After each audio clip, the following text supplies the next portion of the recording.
Hey everyone, I'm Trevor, and today we're at Disneyland to put your fears at ease. What are your worries when planning your Disneyland vacation? I'm going to do my best to answer those things and share them right here. So let's get going. And one of the first things that you might be afraid of, at least the first thing whenever you're leaving to come on your trip, is did you actually remember to bring everything with you? You had one of those moments this morning, didn't you? Yeah, we got into the car. I don't even think we were like up past our street. And I'm like, I feel like I'm forgetting something. But the beauty of like coming to Disneyland, I mean, Disney World's a totally different beast if you're familiar with that, but coming to Disneyland, this is so centrally located that, I mean, we're going to go in and show you, we're actually at the Disneyland Hotel. We have a hotel stay here, and we're going to show you what the Disney hotels and a lot of the hotels in the area have available here in their stores. Just down the street, there's a CVS, there's a Walgreens. About a 10-minute drive away is a Target. I'm sure there's other places nearby too. So we've always found that if we've forgotten something when we've come up here, it's easy to acquire somewhere nearby. So this is Fantasy Tower. This is the primary tower, like where check-in is and everything. And right over here off to the right is going to be Small World Gifts and Sundries. And I'll just pan down through here. We've got some children's medications.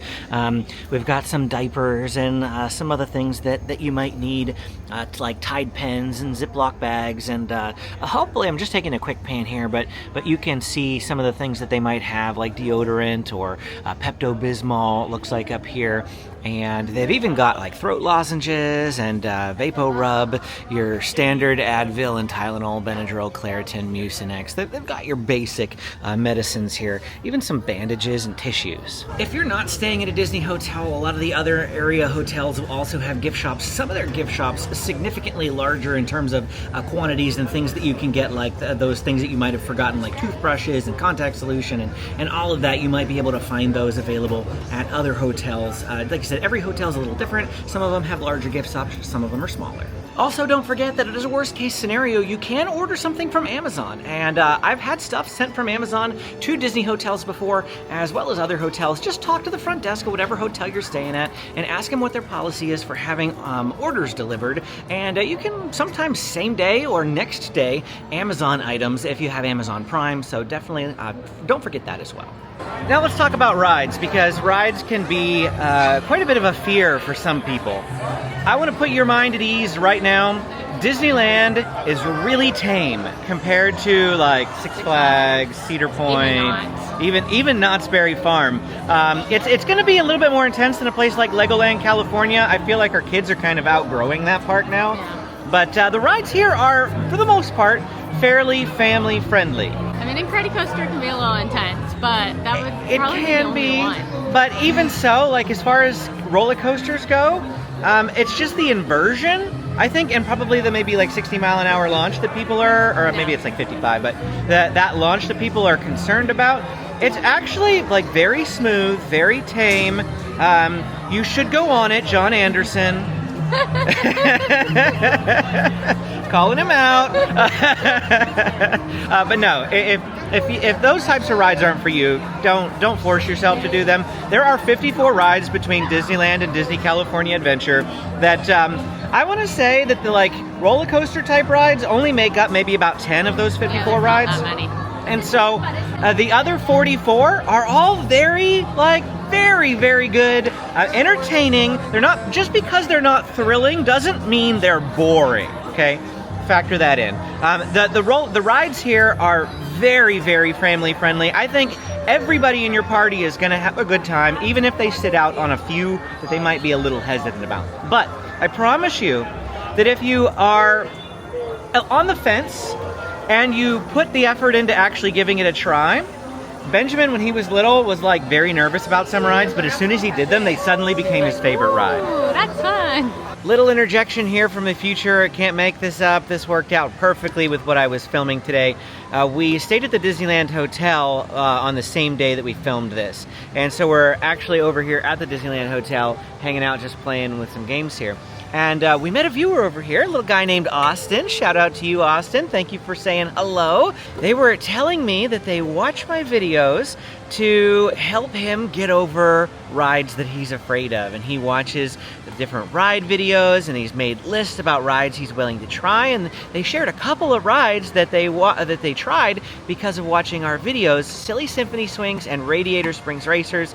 And now Austin loves them both. And so it is just a really encouraging thing to hear. Thank you guys for letting me know that, for saying hello, and I just wanted you to know how appropriate that was for today's video. Definitely, Disneyland has a lot of really great rides that you don't need to be afraid of. Give them a try, and you just might fall in love with them. Now, a little bit of a caveat here. We're standing in front of Star Tours for a reason. Amy, take it away. If you get motion sickness, like I do, be aware there are a few rides here that might set you off. Star Tours behind us, probably being the number one, at least for me personally. It's the 3D effect that gets me on this one. So just be aware on that. There are some rides if you are sensitive. Teacups, Smugglers, Roger Rabbits, even Space Mountain for a few people. So what you can do though is if I know I'm riding this ride, is I have little behind the ear motion sickness patches that I get. They're all natural patches I get on Amazon. I believe we have them linked in our video they're in the descriptions. Get that, they help a lot, or just sit it out. And one more ride that she forgot to mention. Pixar Pal Around is the only ride on property that actually has onboard barf bags. If you go on the swinging one. If you go on the swinging ones. So keep that in mind. Another fear or worry that you might have before coming to Disneyland is the weather. And, you know, as regular Walt Disney World visitors ourselves, that is one of our biggest fears when going to Walt Disney World. But coming to Disneyland is not the same as going to Walt Disney World. Disneyland looks like this pretty much all the time. It's gorgeous. It's pretty much paradise. It's the closest that you can be to paradise. It's not quite Hawaii paradise. The temperatures do get colder here. At the risk of saying that, I know some of you from colder climates are going to be like, 45 degrees is not cold. Yeah, we don't really ever drop below freezing here. And then during the summer, maybe you worry about heat, right? You worry about it getting too hot. We can hit hundreds, all right? We can hit hundreds here in California, but it's not usual. And if we are going to hit hundreds, it's going to be usually around the first or second week of September. Sometime around then is when it gets its hottest. And if you're wondering when the coldest times of year are, usually January, February, potentially into March, but usually March is getting warmer again. You could start seeing some 70s as the highs. I've seen some cold in December as well, but I've also seen 80 degrees in December. Today is a Saturday, October 18th. October 18th, 85 degrees, beautiful, sunny. We're hanging out at the pool here at the Disneyland Hotel. Rain, what about rain, right? Because that's the big fear with Walt Disney World is rain. You look at the weather app and you don't know what to believe. You look one day and it says it's going to rain on your trip, and then you look the next day and the rain is gone, and then the day after that you look and the rain is back, and you don't know what to believe, and then you actually get there and it says it's not raining on the app, and you look outside your door and it's raining. What's going on? You know, you can't trust the weather app at Walt Disney World, but here at Disneyland, what the weather app says is usually pretty accurate. So if you're looking at the 10-day forecast, the 7-day forecast before you come, you could probably trust in it and rely in it. Rain only happens occasionally throughout the year, maybe like a handful of days. At most, maybe 20, 30 days out of 365. So 10% of the year is going to have some form of rain, and it's going to be nowhere near close to Florida rain, downpours. It's like drizzles, light drizzles. Are what you're going to experience maybe 2 days a month, right? Maybe 2 days a month at most. Most of the time, you're not going to have a whole lot of rain here. So don't let that be a fear for you. Don't let it be a worry. The weather here is generally gorgeous. Speaking of weather, I know it's still fall, but if the snow on the castle behind me is any indication, Christmas is right around the corner. Have you started on your Christmas shopping yet? If you need help coming up with gift ideas, look no further than today's sponsor, Uncommon Goods. Uncommon Goods is a curated online marketplace known for original, handmade, and meaningful gifts. They partner with independent artists and small businesses to provide a wide variety of high-quality, often customizable products that stand out from traditional retail. I already grabbed a few things that immediately jumped out to me, like this water bottle by Wondery Outdoors that comes with stickers for all the national parks. I'd already been doing this on my own for each national park I visited, but it's been tough to find stickers of similar size and quality. When I saw this on Uncommon Goods, I knew I needed it right away. They also have other bucket list water bottles for all 50 states, as well as all 30 MLB ballparks and more. I also bought this fun Christmas countdown calendar by Super Garden, which has 12 days of freeze-dried ice cream, which I thought would be really fun for the kids. From holiday host and hostess gifts to the coolest finds for kids to hits for everyone from book lovers to die-hard sports fans, Uncommon Goods has something for everyone. Not the same old selections you could find just anywhere. When you shop at Uncommon Goods, you're supporting artists and small independent businesses. Many of their handcrafted products are made in small batches, so shop now before they sell out this holiday season. Make your holiday season unforgettable with Uncommon Goods and get 15% off your next gift by scanning the QR code on your screen or clicking the link down in the description. And the next thing we want to talk about is this right here. This is the Disneyland Baby Care Center, which is located right next to the Little Red Wagon and the Plaza Inn. So if you're wondering where that's located, just off of the hub. And we are going to talk about this thing right here. So even though this sign here says lost children, Disney cast members actually will tell you there's no lost children, there are lost parents. So if your child does happen to get lost, he didn't get lost, you got lost and separated. But they will typically, like if a child is found, cast members will typically bring them to the baby care center, and that way they can keep them occupied for a little bit until they can figure out how to contact you. Or if you are looking for your child, if you don't see them right away somewhere, come to the care centers and check. So some tips for you for this particular situation. First thing you should do is train your children a couple of different ways. Tell them that if they get lost, stay in the area in which they got lost. And you should go back looking for them in the last place that you saw them. Now, also to put your fears at ease, in the hundreds of times that we've been to Disneyland and Disney World, we've only lost Benjamin twice and James never.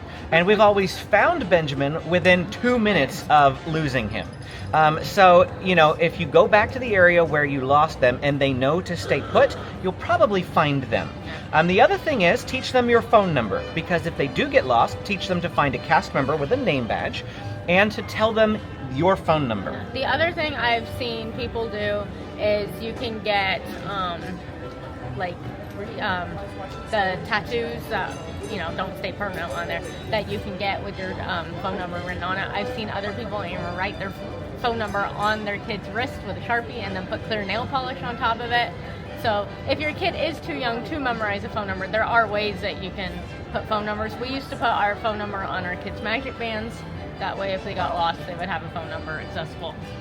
Absolutely. So those are just some tips to help you not lose your children. Also, something that you can consider now with like the advent of technology, air tags. We've been using those for our luggage, but absolutely, if your kid's got cargo short pants, maybe slip one of those air tags in the lower pocket that they don't normally stick their hands in. Or get even a keychain. Like I've seen people get the little carabiner hooks, and you can get special attachments to attach an air tag for that. Clip it onto the child.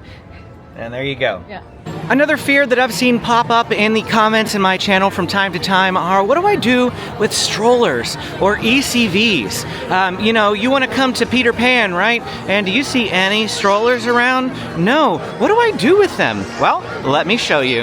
Right here in the center by the Sword in the Stone, if you look down, there is this little handicap symbol. Well, they also have this little purple butt flag that says no stroller parking. That's because this area right here is specifically designated for ECVs. If you look around each area of the park, you will find specific areas to park strollers or ECVs. Sometimes you park them in the same spot, sometimes they're in separate spots. Stroller parking is just a little bit further down here past Pinocchio's Daring Journey, and this is for the bulk of this main area here in Fantasyland. But every land will have their own stroller parking area, and it is like, you know, stroller world, I like to call it, because everybody parks their strollers here. And a couple of tips to help you not lose your stroller is to put identifying features on them. We used to tie a ribbon to our handlebar. It doesn't look like very many other people are doing that. There's a pink little frizzy thing hanging right there to help them identify, but a lot of people aren't. Oh yeah, this one's got a bow on it as well, like a little They actually have their name.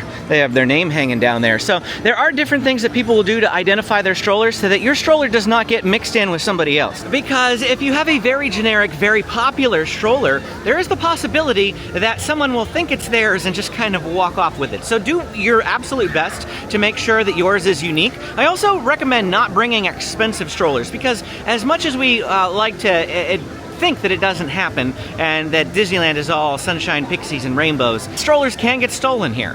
Usually when you hear about strollers being stolen at Disneyland, it is the $1,000 strollers. It's not the $50 or $100 strollers. So if you do have a $1,000 stroller, I highly recommend that maybe you pick up another one or a cheaper one, or if you have an older one, use that one instead. You can rent strollers here at Disneyland, but they're like $24 a day for a single, $36 for a day for a double, I think. They are hard plastic strollers, so just getting a cheap one, like a $50 stroller from Facebook Marketplace or Craigslist, is going to be better than whatever you could rent here. We got a $100 City Mini for off of OfferUp, I think it was, and we used that thing for years. It was in good condition. It was great. It was just $100. We brought it to the park all the time. Never had our stroller stolen. Never had anything stolen out of our stroller. But just best practices: don't leave valuables in your strollers, like expensive valuables. And don't bring expensive strollers, and you won't have any issues.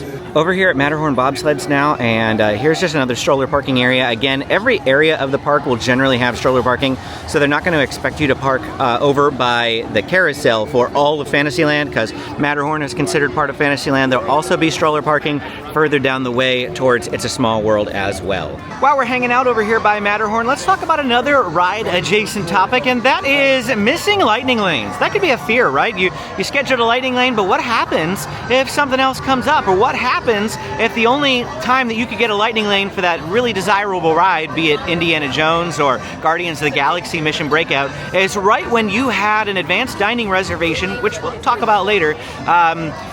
You scheduled it 60 days ago, and you didn't know, of course, that you were going to have a lightning lane conflict. What's going to happen? Well, I do want you to know that there is quite a bit of grace periods when it comes to lightning lanes. I have actually showed up to a lightning lane 4 hours late before, and I mean, let me tell you, they do give you a bit of side eye. And they'll look at me like this, and they'll be like, really? Really? And when we explain to them what happened, they'll be like, okay, but don't let it happen again. And to be honest, 4 hours is kind of pushing it, so I wouldn't go that far, but if you have a dining reservation that has overlapped your lightning lane, you can be an hour late, right? You can be an hour and a half, 2 hours late. I mean, 2 hours is probably pushing it as well. Try to get there as close to your return time as possible, all right? Now, say you have a lightning lane for 11:30 to 12:30, but your dining reservation is at 11:50. You're not going to be able to ride it before your dining reservation, and don't miss your dining reservation, because if you no-show your dining reservation, they're going to charge you money. Yeah, don't do that. But if you don't get done with your dining reservation till 1 o'clock and it's 30 minutes past your window, don't worry about it, okay? Don't worry about it. They will let you into the lightning lane. More than likely, the lightning lane will still be visible on your app. It shouldn't disappear, but I always find it a best practice to screenshot the lightning lane redeem barcodes for your entire party, just in case. That way you have proof that you had one in case there's some sort of mechanical glitch. But again, don't stress out about lightning lane return times. Get there as soon as possible, but if you miss one, the biggest problem is that if you're within the 2 hour window, you had to wait until your lightning lane expired to pick the next one. Unfortunately, that's just the way that their system works, but that's the biggest downside, the biggest drawback to you not going right at the beginning of your lightning lane window. Speaking of lightning lanes, apps, and screenshots, let's talk about the Disneyland app for a minute, because this can be a bit of a fear, hesitation, worry, or maybe just a frustration. And that is, people often express that it's so annoying that you have to use the Disneyland app for everything nowadays. What if you don't have the Disneyland app? What if you don't have a phone? What if you're one of those people that really just wants to do it the old school way? You still can, okay? You can come to Disneyland and do it old school. There are still physical park maps. You can still wait standby for food lines. You can still pay with cash in the park. But Lightning Lane is one of those things that you are unfortunately going to need the app for. And Lightning Lane, while it may sound confusing when you start talking about it, the actual function of using the lightning lane is not complicated, okay? It's not as hard as you think it is. You just go into the tip board, which is in the little hamburger icon down in the bottom right-hand corner, and then you select My Day, and on My Day, you're gonna see the tip board option. I know that's a little convoluted to get there, but once you get there, selecting lightning lanes is as simple as scrolling down through the ride list, looking at the return windows, and clicking on one, and that's it. Just finding the tip board is the hardest part of using lightning lane. Everything else is relatively simple. The things that I use the most on the Disneyland app are checking wait times on the map, mobile ordering food, and booking lightning lanes. You can check for characters on the app. That's something that I don't know if you can do on physical maps, but you can check the maps on the Disneyland app. But, you know, aside from those couple of things, you don't really need the app. You can enjoy Disneyland without the app just fine. Speaking of characters, there are a lot of characters around Disneyland, and a good chunk of them are free roaming. Here's Moana right here. If you want to see like where characters are, or you're just walking around and maybe you don't notice a character because she doesn't actually look a whole lot different from, you know, you or I, look for these guys right here because they are wearing their special character cast member uniforms. And so if you see them, there's a character nearby. And here's Moana. You will find characters often milling around this area here between Matterhorn and It's a Small World all throughout the day. But this video is about fears, right? So what could be scary about characters? Well, if you are a little kid and you're like, you know, 2 feet tall, and you see this big 6.5, 7 foot tall ooh, there's Geppetto. Hi, Geppetto. There is a 7 foot tall, hairy Chewbacca coming at you. Yeah, you might be a little scared. My kids were definitely afraid of Chewbacca at a young age, so keep that in mind. And just a word of warning to parents, little bit of advice to parents here. Don't force your kids to take photos with characters they clearly don't want to say hi to. And now a message to the kids. The characters would love to meet you. They are the kindest people ever. And they are just going to give you a hug, and they're going to love on you. They're not going to scare you, and they're not going to hurt you. And so don't be afraid of them, okay?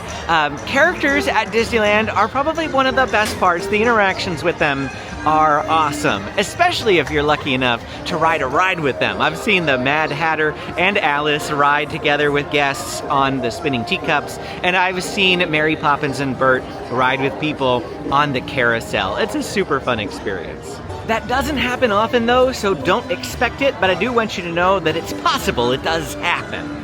Now let's talk about the fear of getting a parade spot, and this is a legitimate fear. It's definitely a worry, right? Because you've heard me say countless time and time again that you need to get here in parade spots like 2 hours, at worst 90 minutes before a parade, and I mean that's a lot of time given up, right? And where's the like, you know, if you show up at 89 minutes, is all the spots going to be gone? Or if you show up at 91 minutes, because I said 90, will all the spots be gone? Yeah, it's a legitimate worry. I get it, right? Everyone wants to get a good seat, a good spot for parades. But what if you just want to see the parade and you don't necessarily care about the best spot? Let me help you ease your fears that you can still see the parade even if you aren't sitting curbside right here. Now, I've pointed this out before that this is my favorite spot. Why is it my favorite spot? Because it's less popular than Main Street. Why? Well, because if you want to just stay here and continue watching the fireworks after the parade, there's trees in the way, right? So this isn't the best spot for looking at fireworks. If you want those, you're going to have to be up there on Main Street. But for actually viewing the parade, I find that this is a great little spot, especially if you have the second parade viewing time, because the parade's going to come from right down there. So it's going to start right here, and it's going to come this way, and you get this whole little like curve right here of just beautiful views for photos and whatnot if you're sitting right here at this corner. Now again, you do have to be here in this general area no later than 90 minutes before a parade, closer to 2 hours if you want to actually sit down on the curb. And curb spots are really great for children, right? Because there's nobody in their way. There is no heads in their way. But what we've never really talked about before is whenever they set up the viewing area for the parade, they'll take a rope and they'll put a rope all the way from here over to this trash can, and they'll mark this area off as parade viewing areas. And so if you're coming in from this way and you're walking in this path, because they don't want to clog up any walking paths, in fact, actually it'll wrap that way too. I believe it'll wrap even that way, and they'll get some of this curb area in it too. But they'll funnel the walking traffic back over there by Walt Disney and Magical Life. And the rope, like I said, will generally be right about here. And you can walk in at the last minute. The parade could even be going by. And generally speaking, you could slip under the rope right here, stop right here, and you could watch the parade from this spot. Now, you are going to have people in front of you all the way up to the curb, right? But if you don't mind, like, peering through heads and standing the whole time, you can slip in and watch a parade very last minute from this view right here, and it's still great. We did that with the Christmas Fantasy Parade one year. Just walked over here right beforehand, still got to see the parade, and didn't have to sacrifice 2 hours of our day in order to see it. So I share that with you because I don't want you to be worried about missing parades. There are other options for seeing parades besides showing up 2 hours early for a curb seat. Now let's talk about a bit of a big one, getting to and around the parks. This is going to be split into a couple of different segments. So first off, from the airport. Renting a car is probably the first thing that you might think of for getting from the airport to Disneyland. Especially if you want to visit both Universal and Disneyland, or if you plan to make a trip down to my neck of the woods in San Diego for any number of attractions like the San Diego Zoo, SeaWorld San Diego, Legoland California, and more. In fact, I'll be rebooting that side of my channel shortly, but on a separate channel. It already exists with just 2 videos on it. But if you're even the least bit interested in San Diego travel and attractions, tips, and guides, I'd encourage you to look up SoCal Dad San Diego and subscribe. Once 2026 rolls around, I'll be adding tons of new content to the channel, like my San Diego Zoo guides that I'll be bringing back, updating my SeaWorld San Diego ride guides, and giving you tours of the parks as well. It won't be getting like regular content, kind of like this one does. This channel I do Monday, Wednesday, Friday, pretty regularly. Sometimes there's a bonus video in there, but with this other channel, it'll basically just be when there is new content to add, like when there's events going on and things. It won't be a channel that is promised 3 videos a week, but there'll be a ton of new content at the beginning of the year, especially as I put out those new guides. So I do encourage you to go check it out. Once we get 1,000 subscribers over there, I'll be able to monetize that and make it worth it, of course. I do like making these guides to help you plan, but it's a lot of extra work, and I'd like to get paid for it. So if you can help me get to 1,000 subscribers over there, I'd greatly appreciate it. But please don't go over there and subscribe just because I asked you to if you're not going to watch the videos. I do want you to be legitimately interested in the San Diego content if you're going to go do that. But back to the main point about renting a car, I would actually recommend against doing that here for Disneyland. And that's just because, well, LA traffic is no joke. So if you're flying into LAX, beware. But if you're flying into like John Wayne or maybe Long Beach or somewhere else, even if you're flying into LA, I'd still recommend like grabbing an Uber or a Lyft if you want just to get here. It's the easiest way to do it. It's what I'd recommend the most. Also, renting a car, you have to deal with parking fees at hotels. There are some that have free parking, but their nightly rate is usually higher to compensate for the free parking, so just factor that in mind. There are shuttles, okay? There are shuttles. And so you can take the Carmel shuttle, which is what Disneyland recommends on their website, or you can look up Karen Wolf. That's Caren, Karen Wolf, via Facebook. I couldn't find any other contact way for her, but if you message her on Facebook, she has a fleet of vehicles that cars look like Lightning McQueen, and they've got a slightly larger vehicle that looks like it's a Stitch van. And they'll pick you up at the airports and they'll drive you to Disneyland in style, and I've seen tons of people comment about how much they appreciate and love Karen Wolf and her transport service. So definitely maybe look into that if you want something super fun. Just be aware that Disney does not provide transportation itself, so you are going to have to make your own arrangements. Talk about walking to the parks, or getting to the parks rather, from your hotel. Walking is the first option. Most of the hotels in this area are within walking distance. If you're staying further away that you need to drive, I get it. But most of the hotels, if you're staying in the Disneyland area, are walkable. Even a hotel like the Cambria, which is a 20 to 25 minute walk, is walkable. But granted, if it's a 25-minute walk, you may not want to do that. So what are the other options? Well, some hotels have shuttle services, like the Anaheim Majestic Garden Hotel. It's a bit of a walk, but they do have a free shuttle service that'll bring you to the park. So some hotels like that will have free shuttles, but the vast majority of the hotels in this area do not have free shuttles. So you would have to take the Art Bus, which is $6 per adult, and it is hop on, hop off all day. I think it's $2.50 for one way. And you can take the Art Bus. There's cheaper prices for children and seniors. And so you can take the Art Bus. Pretty much every hotel has an Art Bus stop outside. What does Art mean? Anaheim Regional Transportation, Anaheim Resort Transportation. I've seen different things, but ART, Art. There's usually stops outside of just about every hotel or relatively nearby. If you're staying at a hotel like the Cambria or maybe the Clarion, these hotels are pretty close to the Toy Story lot, which is one of the parking lots if you're parking your car, but you can walk into that lot, and the Disney buses from the parking lot are free. So if you walk in from the Cambria, or the Clementine, or the Clarion, or the Cortona, you can just walk straight up to the Disney bus terminal and take that bus. It's maybe like an 8-minute walk then, instead of a 20 to 25-minute walk. So that's another option for free transportation into the parks. Here's a brand new tip or topic that I don't know that I've ever covered before in a video. But some of you have this fear of disappointing someone in your family or disappointing yourself. And I don't want you to be afraid of that. So I'm going to give you some tips to help you combat that. What do I even mean? Well, I've seen a couple of comments, both in my videos or on my Facebook group, where people are like, I'm bringing a family member or friend who's never been to Disneyland before, and I'm worried that they're not going to like it. What are some things that I can do to help them have a great time? The first thing that you can do is just have them watch some of my videos, some of the guides that I put together at the beginning of the year. We're getting ready to launch a whole new set of 2026 guides. I mentioned that. Ride guides here at Disneyland, food guides, updating things for the new year. And you can have them watch the ride guides so that they can get a feel for all the rides at both Disneyland and Disney California Adventure. Maybe they'll find some that they are really looking forward to. Maybe they'll find some that they definitely don't want to try. Mickey's Death Wheel, anybody? Pixar Pal Around.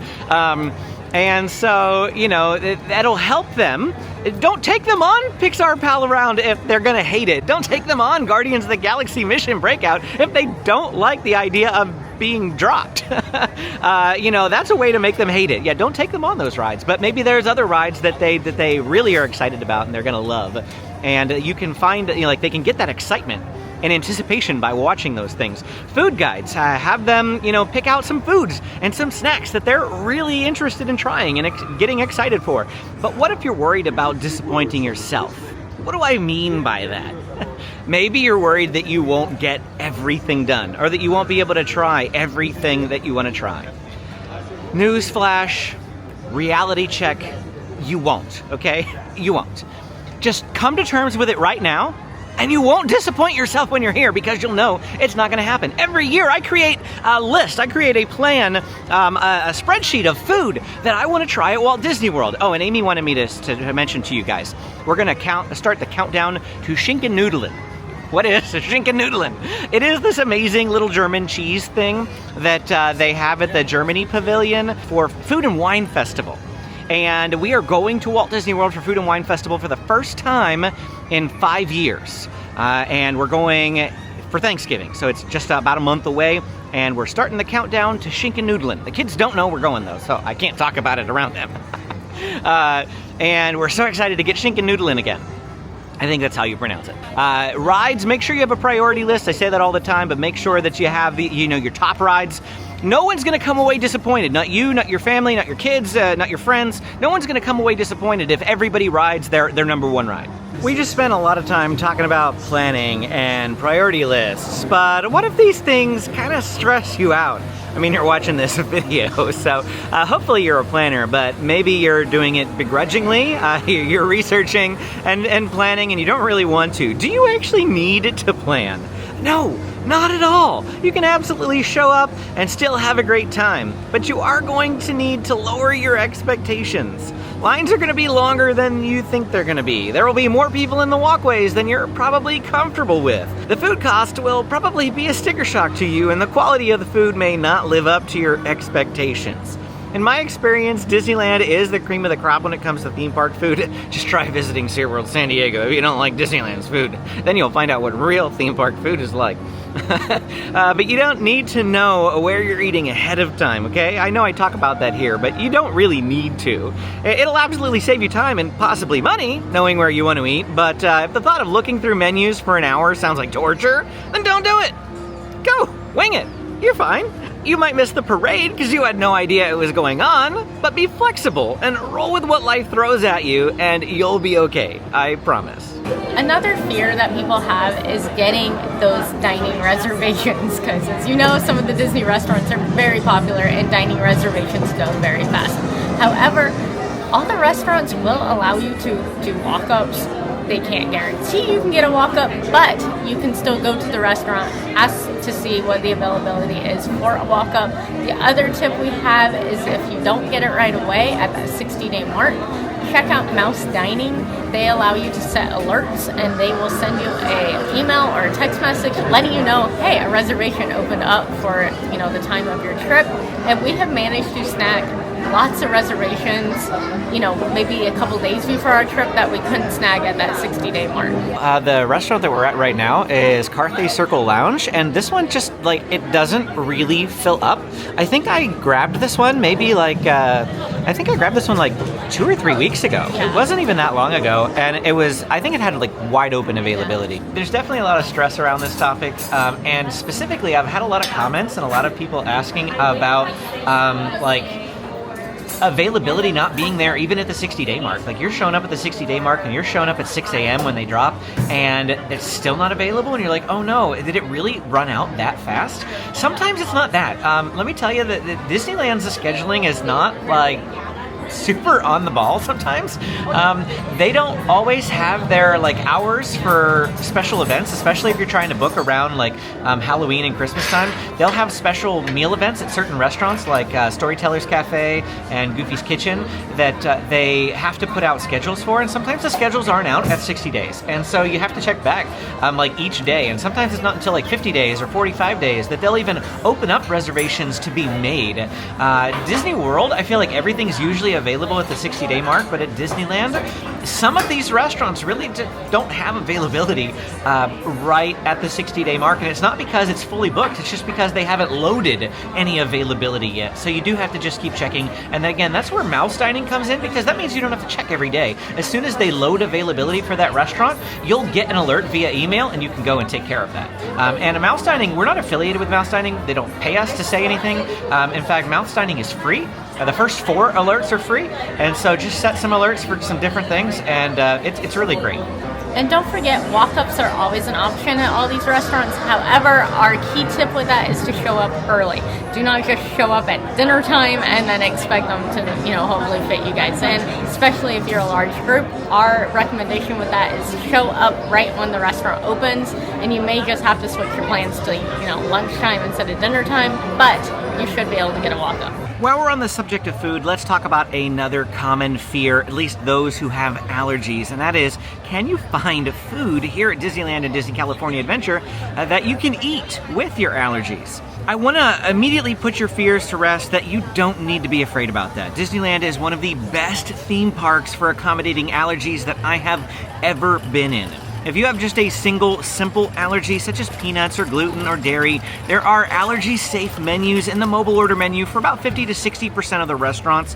The Smoke Jumpers Grill, which is behind me, is one of the ones that actually has a very large variety of options for all sorts of different allergies. Now, some of them you might look at and they'll only accommodate a couple of allergies, but there definitely are restaurants around the park that will accommodate almost all of them. So you can check them out right at home now by opening up the mobile order menus on the Disneyland app, and then you pick a restaurant, and when you get to the menu, scroll all the way down to the bottom and you'll find all of the allergy menus down there. You'll see special menus for gluten, wheat, egg, fish and shellfish, milk, peanut and tree nut, sesame, and soy allergies. The items listed in these menus are either safe for you as they contain nothing with your allergy in it, or they'll be prepared without your allergy. In the case of the gluten-free burgers that we've ordered in the past, they come with a gluten-free stick or tag to indicate that it's safe and it was prepared with gluten-free ingredients. But perhaps the best thing that you can do is go and talk to a cast member directly, especially if you have multiple allergies. You can wait in the standby line for quick service restaurants and talk to them. Or the table service restaurants, you can ask to speak to a chef. They'll send a chef out, they'll talk to you, and they'll make sure that you have a pleasant dining experience. So please speak up, talk to the wonderful cast members and staff at either table service or quick service restaurants, and they'll be able to take care of you. If you still have some concerns before you get here, like about what restaurants to even book table service restaurant dining reservations for, you can absolutely give Disney a call ahead of time or reach out to them via chat in the Disneyland app, and they'll be happy to help you. Disneyland wants you to have a great dining experience while you are here. You made it! It's the end of the video. Air high five. If you enjoyed this video, don't forget to hit that like and subscribe button. And if you still got questions, drop them in the comments below. I am absolutely always happy to answer them. If you want to look at more of my tips videos like this one, click this playlist. I've got a whole playlist of Disneyland tips videos. Thanks for watching, and we will see you again next time.